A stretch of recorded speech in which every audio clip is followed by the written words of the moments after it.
하나님의 은혜는 다른 시간과 다른 공간 속에서도 동시에 역사하는 성격을 가지고 있습니다.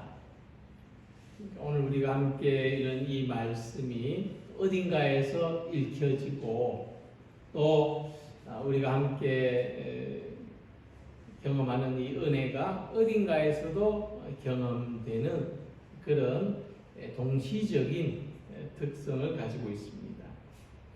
대표적인 예를 보면 헤롯이 박해를 해서 야고보 사도가 순교를 하고 또 베드로가 옥에 갇혔을 때의 일입니다. 성도들은 베드로를 위해서 간절히 기도하고 있었죠. 근데 바로 그때 천사가 나타나서 옥에 잠든 베드로를 깨우고 또 감옥의 문을 열어주었습니다. 옥문을 나선 베드로가 이게 어찌된 일인가 싶었겠죠. 그리고 찾아간 곳은 요한의 어머니 마리아의 집이었습니다. 그런데 거기 가니 거기에 사람들이 모여서 여전히 자기를 위해서 기도하고 있는 것을 보게 됩니다. 사도행전 12장 12절 말씀에 깨닫고 마가라 하는 요한의 어머니 마리아의 집에 가니 여러 사람이 거기에 모여 기도하고 있더라. 그러니까 초대교회 성도들이 베드로를 위해서 함께 모여서 기도하던 그때에 하나님의 은혜가 역사했던 것이죠. 그래서 굳게 닫힌 감옥문이 열리게 되었던 것입니다. 뿐만 아니라 사도 바울이 유럽으로 건너가서 빌립보에 이르렀을 때도 마치 그 우연히 어떤 사람을 만나게 되는데 기도할 곳을 찾던 중에 그곳에서 하나님을 잘 섬기는 자주 옷감 장사 루디아를 만나게 된 것이죠. 두아디라에 있는 자색 옷감 장사로서 하나님을 섬기는 루디아라는 한 여자가 말을 듣고 있을 때 주께서 그 마음을 열어 바울의 말을 따르게 하셨다 그랬습니다. 그러니까 바울이 이 사건이 있기 전에 바울이 어째서 이 마게도냐로 건너오게 됐는가 하면 환상 중에 마게도냐 사람이 나타나서 환상 중에 건너와서 우리를 좀 도와달라고 하는 그 환상을 보게 됐죠. 그래서 바울이 이것이 주님의 뜻이구나 하고 마게도냐로 건너왔고 또 마게도냐의 첫 성인 빌립보에 이르렀을 때에 하나님은 이 바울의 빌립보 사역을 돕기 위해서 루디아를 미리 준비해 놓으셨다고 하는 것입니다. 우리가 하나님의 은혜 가운데서 살아가면 하나님이 예비해 놓으시는 은혜를 경험하게 되고 하나님의 은혜는 어떤 조각의 파편처럼 막 흩어져 있는 그래서 우리가 그 은혜를 발견하기 위해서 막 애를 쓰고 찾아다녀야 되는 그런 것이 아니라 연결되어 있다. 하나님의 은혜는 연결되어 있고 나리가 예비되어 있고 내가 예상하지 못했던 곳에 준비되어 있고 동시적으로 역사한다 하는 것입니다. 그래서 우리 성도들도 우리들이 같은 마음, 같은 뜻을 품게 되는 것도 하나님의 은혜가 우리 안에서 동시에 역사하기 때문에 되는 일입니다. 그렇다면 우리가 하나님의 은혜가 우리 안에서 역사하기를 소망하고 하나님의 은혜가 역사하여 우리 모두 같은 마음 같은 뜻으로 하나님의 영광을 위하여 살아갈 뿐만 아니라 또한 우리의 삶을 더 복되게 살아가기를 소망합니다. 우리가 어떤 사람을 전도하기 위해서 기도할 때에 그 기도를 통해서 그 사람의 마음의 문이 열리고 또 우리가 어떤 어려운 문제를 놓고 기도할 때에 우리 힘으로 할 수 없는 문제들이 쉽게 풀리고 또 우리가 어떤 해결해야 될 관계 문제, 불편한 사건 이런 것들도 동시에 풀어지고 해소되고 이렇게 우리의 삶에 여러 가지 장애물과 걸림돌들이 쉽게 해소되는 것도 우리가 하나님의 은혜 안에서 살기 때문인 줄로 믿습니다. 그래서 우리가 이 은혜의 동시성, 은혜는 동시에 역사한다는 것을 믿습니다. 하나님의 은혜는 지금 말씀을 듣는 내 안에서도 역사하고 또 함께 말씀을 듣는 다른 사람 안에서도 역사하여서 그 은혜로서 우리가 하나가 되고 그 은혜로서 우리가 연결이 되는 것입니다. 오늘도 우리 사이에 역사하는 하나님의 은혜로 말미암아서 우리가 한 마음이 되어서 많은 것을 함께 할 수 있는 성도의 교제가 우리 안에서 충만하게 이루어지기를 소망합니다. 그래서 우리가 함께 읽은 말씀은 먼저 예수 그리스도를 믿는 것이 하나님의 은혜를 받는 통로가 된다는 말씀입니다. 이 하나님의 은혜는 예수 그리스도를 통로로 해서 우리 각 사람에게 임하신다는 것이죠. 그러므로 형제들아 우리가 예수의 피를 힘입어 성소에 들어갈 담력을 얻었다고 말씀했습니다. 우리가 하나님의 은혜 앞으로 나아가기 위해서는 예수님의 피를 힘입어야 하고 예수님을 의지하지 않으면 하나님의 은혜를 얻지 못한다 하는 것입니다. 하나님께서는 예수님의 피 흘리심을 보시고 그 예수님을 의지하는 우리들을 긍휼히 여겨 주셔서 우리들에게 모든 은혜와 자비를 베푸시는 것입니다. 그래서 우리 스스로는 우리 자신의 수고와 노력과 어떤 공로로서는 하나님의 은혜를 받으러 나아갈 자격을 가지지 못하는 것입니다. 하나님께서는 언제든지 그 은혜 앞으로 나올 수 있는 새로운 길을 열어주셨는데 그것이 바로 예수님의 피를 의지하여 성소로 나아가는 것입니다. 그래서 구약의 제사법을 알고 있는 사람들이라면 이 말씀이 어떤 의미라는 것을 알 수가 있습니다. 구약은 짐승의 피를 의지하여 하나님 앞에 나아갔었는데 그러나 그것은 일회적이었을 뿐만 아니라 제한적이어서 아무나 하나님의 성소 앞으로 나아갈 수가 없었던 불편함이 있었습니다. 그래서 이제 하나님께서는 예수님의 흘리신 피로 누구든지 그 피를 의지하는 사람들마다 하나님께 나올 수 있게 새로운 길을 열어주셨다.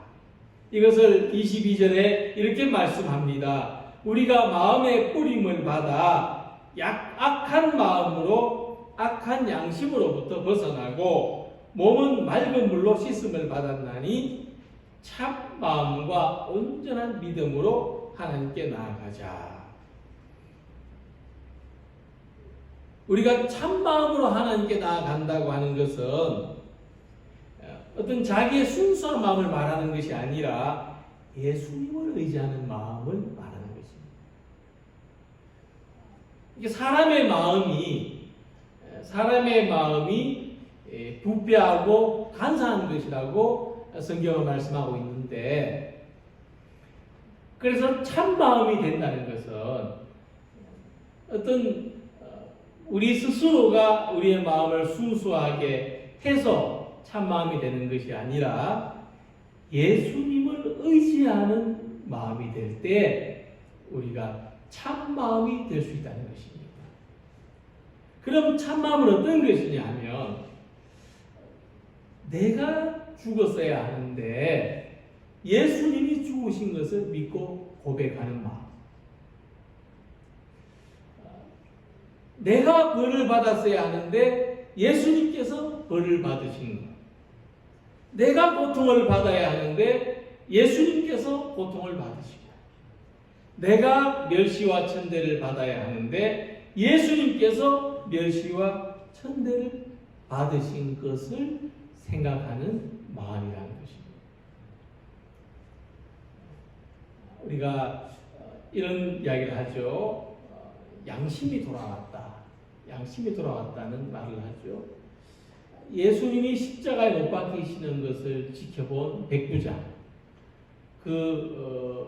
예수님의 십자가 영을 집행했던 그 백부장이 예수님이 십자가에 죽으시는 것을 보고 뭐라고 말했습니까? 야, 이 사람은 진실로 하나님의 아들이었다.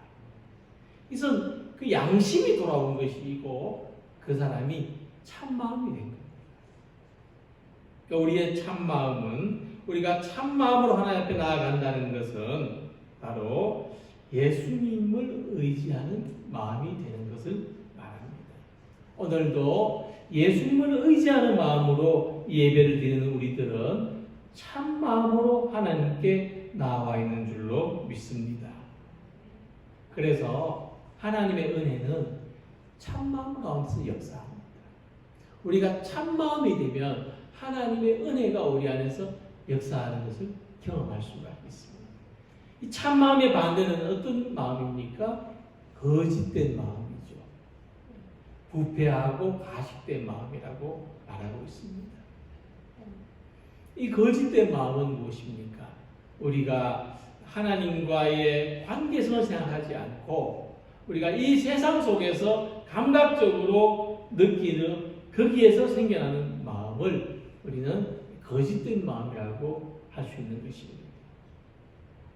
그래서 사도행전 10장에 이런 내용이 있습니다. 참마음을 가진 사람들끼리 어떻게 교통하는지를 가르쳐주는 말씀인데, 이방인 백부장 고넬료가 기도하는 중에 천사가 나타나서 베드로를 초청하라는 말씀을 드렸습니다. 이 베드로는 이 백부장보다 신분이 낮은 사람이죠. 어부죠. 신분이 낮은 사람일 뿐만 아니라 당시 그 유대 사회가, 그리고 이 로마가 좀 배타적으로 대하던 예수님의 제자였습니다. 이런 사람을 초청해서 초청하라. 이 메시지는 고넬료가 쉽게 받아들일 수 있는 메시지가 아니었다는 것입니다. 하나님의 메시지는 우리가 익숙하고 잘 알고 당연하다고 여기는 그런 메시지가 아니라 이런 뜻밖의 메시지일 수도 있습니다. 그래서 베드로 또 그 무렵에 베드로가 기도할 때 어떤 일이 있었는가 하면, 기도하는 베드로 앞에 율법에 금지된 음식들이 가득 담긴 보자기가 내려왔는데 하늘로부터 이것을 먹으라는 음성이 들려왔습니다. 그자 베드로가 어떻게 대답했는가 하면, 저는 율법에 금지된 음식을 먹지 않습니다라고 했습니다. 그자 하늘로부터 이런 음성이 들려옵니다. 내가 거룩하게 한 것을 속되다고 하지 마라.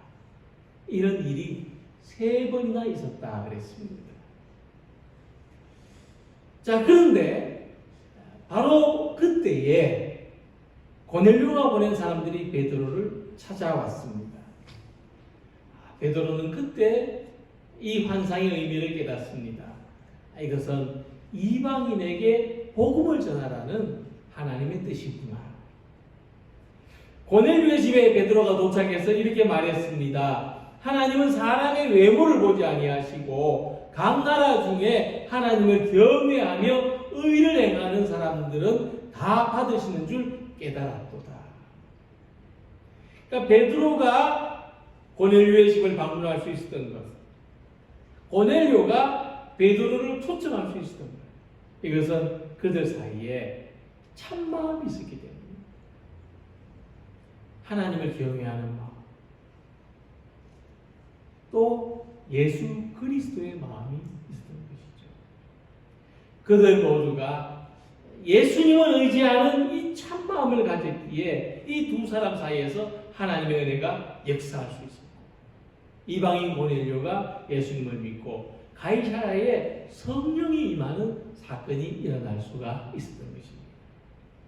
그래서 우리 각자가 참 마음이 될 때, 자기의 마음, 사람의 경험과 감각에서 나오는 자기의 마음을 버리고 예수님의 마음을 품을 때, 예수님의 보혈의 공로를 의지할 때, 우리는 내가 죽고 예수님께서 사시는 사람이 됩니다. 하나님의 은혜가 그때 우리 안에 동일하게 역사하시는 것입니다. 오늘 우리가 이 시간이 예배를 통하여서 자기에게서 나오는 마음을 내려놓고 예수님을 의지하는 참 마음을 품는 사람들이 되기를 소망합니다. 자기의 공로와 자기의 수고를 의지하지 않고 예수님의 공로를 의지하여서 다 같이 동일한 마음으로 하나님의 은혜를 받는 우리 모두가 되시기를 소망합니다. 두 번째로 본문은 은혜의 유일한 통로가 되시는 예수님에 대한 믿음을 굳게 붙들고 서로에게 마음을 쓰는 공동체가 되라고 말씀합니다. 서로 돌아보아 사랑과 선행을 격려하라고 말씀했습니다. 그런데 이미 교회 안에는 역할이 나누어져 있고 제도적인 모습이 어느 정도 이루어지고 있었습니다. 쉽게 말하면 분업화가 이루어져 있었습니다. 그럼에도 불구하고 이 서로라고 하는 것이 초대교회 대단히 삶의 방식에서 중요하게 나타난다는 것입니다. 그러니까 이 말씀에서 하나님의 은혜가 역사하는 데는 혼자가 아니라 서로라는 이 관계가 대단히 중요하다는 것을 알 수가 있습니다.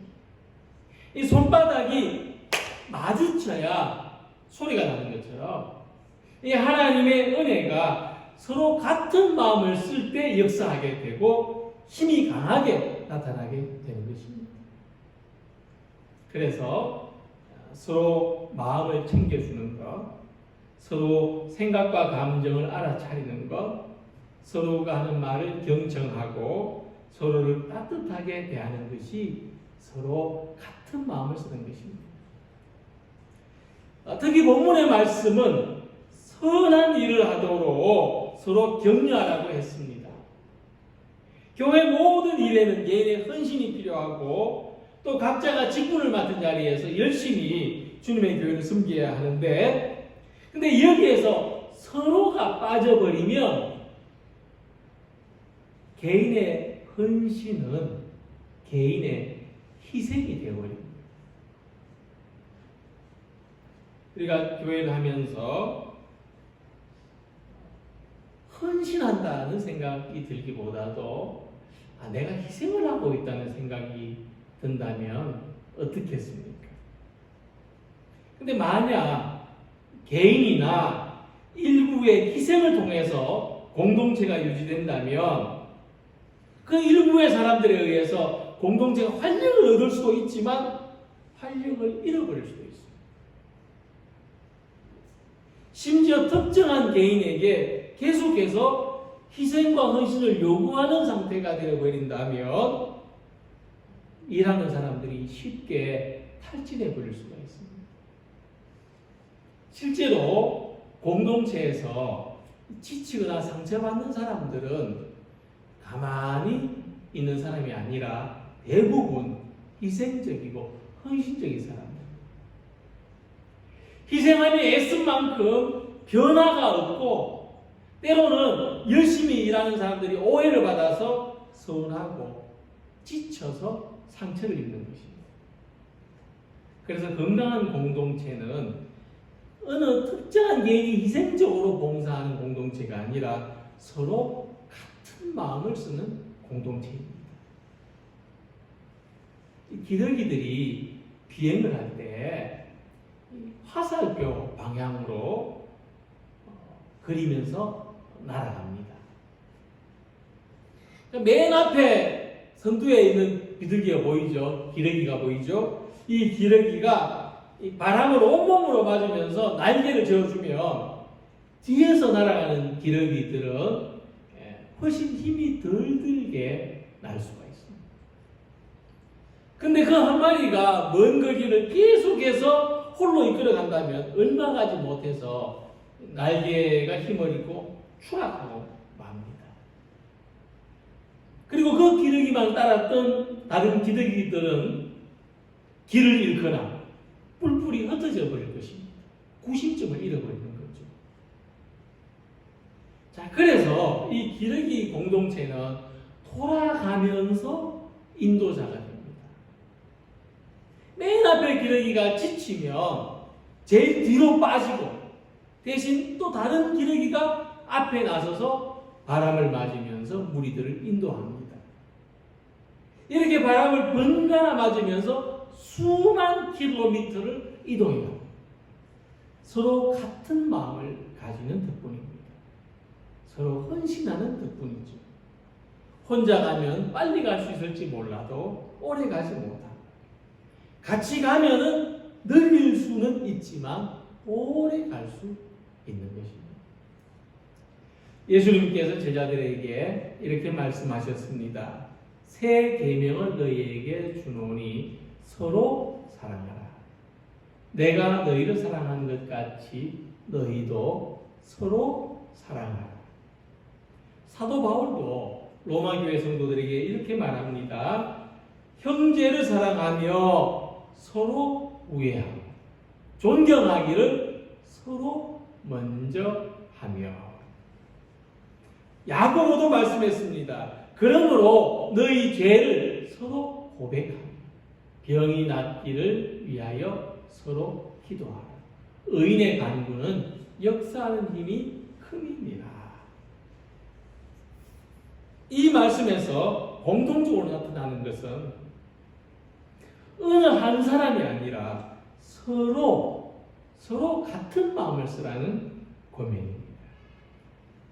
그래서 초대교회에서 강조된 신앙의 원리는 사도나 장로나 집사나 교사나 구별된 사람들만이 아니라 모든 성도들이 보편적으로 서로를 돌아보고 위로하고 권면하며 열심히 주님을 섬기라고 하는 것입니다.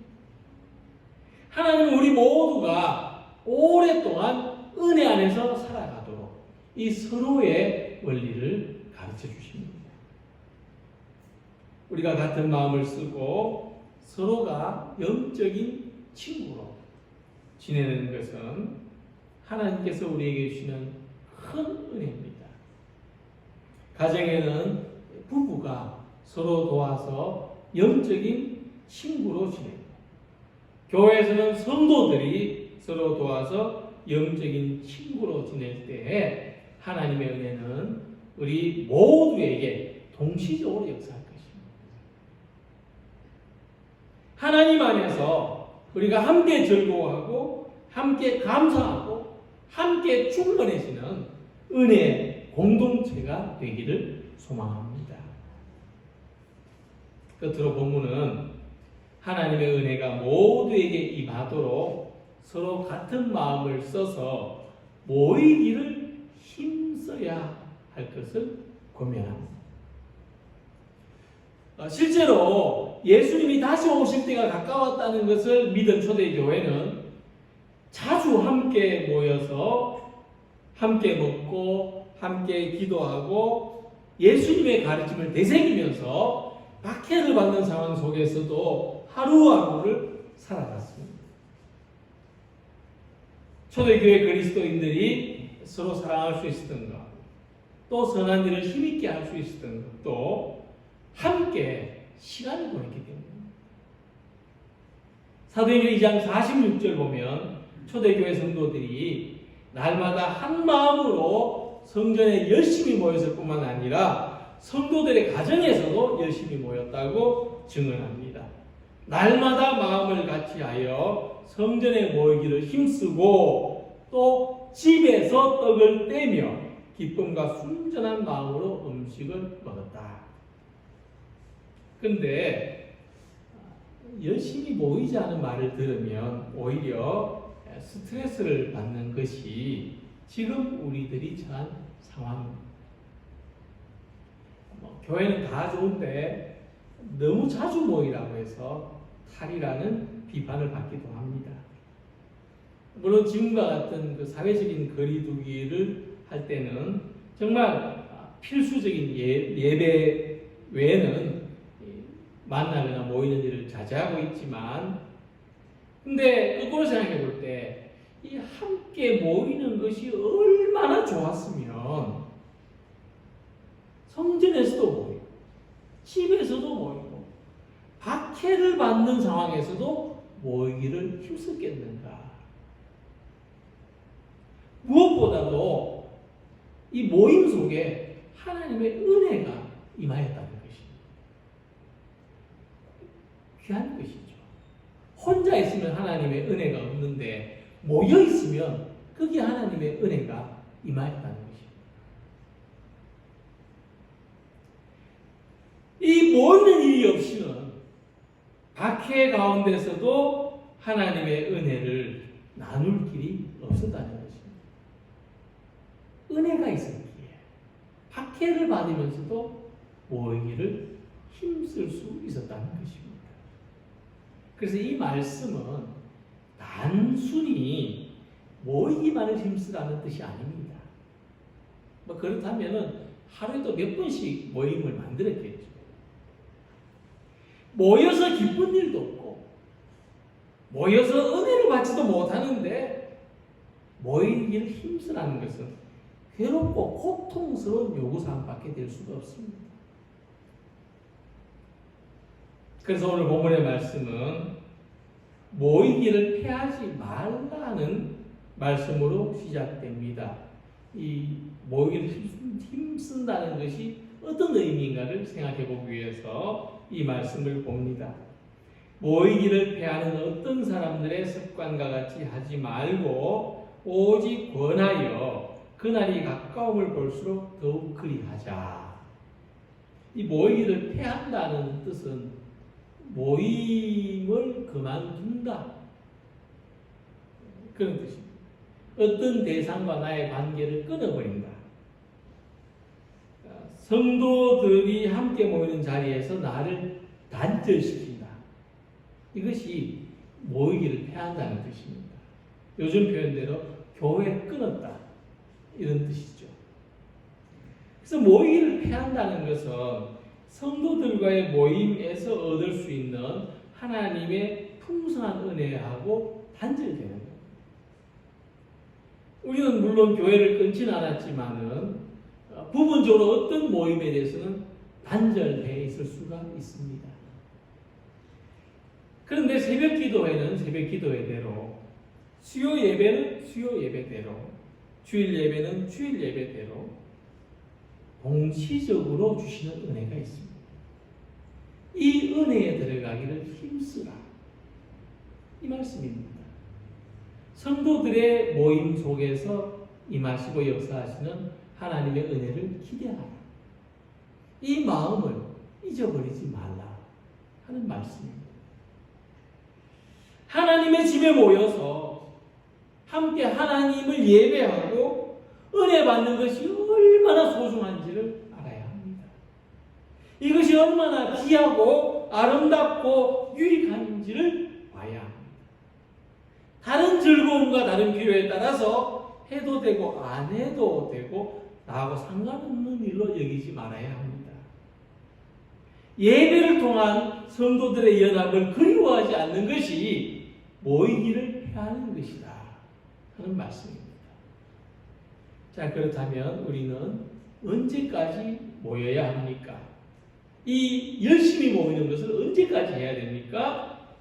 주님이 다시 올 때까지, 우리가 하나님 나라에 들어갈 때까지 우리는 모이기를 힘쓰고 그 모임 안에서 동시에 임하시는 은혜의 충만함을 사모하는 우리 모두가 되시기를 바랍니다.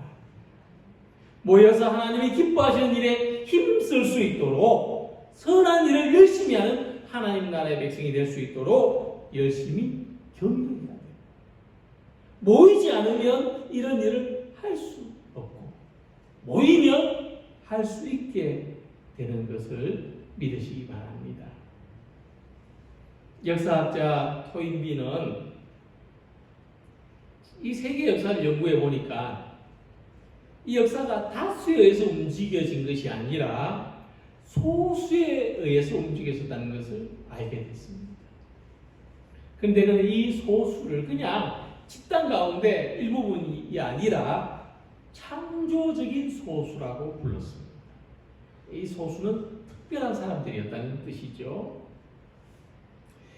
그래서 우리가 이 많은 집단, 대형 교회와 비교해 볼 때 우리가 한 마음으로 다 모여봐도 우리는 소수에 불과합니다.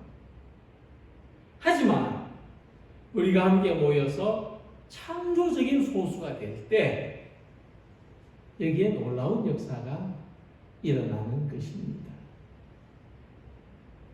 하나님의 은혜가 여기 보면 우리들에게 동시적으로 역사하기 때문입니다. 오늘도 비록 우리가 소수가 모였지만 오늘 말씀 가운데, 오늘 예배 가운데, 오늘 기도와 찬송 가운데 하나님의 은혜가 우리 안에 동시적으로 역사하기를 소망합니다. 우리 모임에서도 하나님의 은혜가 각 사람에게 동시적으로 나타날 때에 우리 자신의 변화는 물론 교회의 변화, 세상의 변화까지도 기대할 수 있고 소망할 수 있습니다. 오늘도 이 말씀을 듣는 우리들 안에서 하나님의 은혜가 동시적으로 역사하여 예수님을 믿는 믿음을 중심으로 하나가 되고 서로에게 마음을 쓰고 모이기를 힘쓸 뿐만 아니라 세상을 향한 선교와 봉사의 사명을 감당해 나가는 우리 모두가 되시기를 주님의 이름으로 기원합니다. 기도드리겠습니다.